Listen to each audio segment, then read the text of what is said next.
1:8 অনুপাতে যদি বেতন কাঠামো নির্ধারণ হয় তাহলে 2015 সালের পে স্কেলের পুনরাবৃত্তি ঘটবে।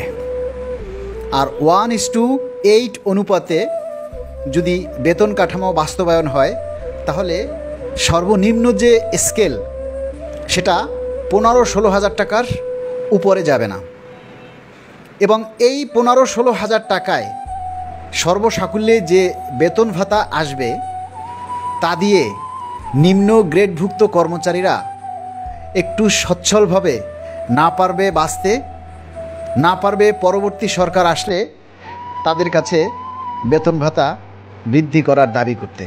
আপনি যদি 1:4 অনুপাতেই বেতন ভাতা পেতে চান তাহলে আর দেরি নয়, আগামী 17 তারিখেই হবে ফয়সালা। আগামী 17 অক্টোবর শান্তিপূর্ণভাবে ঢাকা রিপোর্টার্স ইউনিটিতে চলে আসুন। দল মত নির্বিশেষে আমরা শান্তিপূর্ণভাবেই আমাদের অন্তর্বর্তীকালীন সরকারের মাননীয় প্রধান উপদেষ্টাকে আমরা আমাদের দুঃখ কষ্টের কথা জানান দিতে চাই।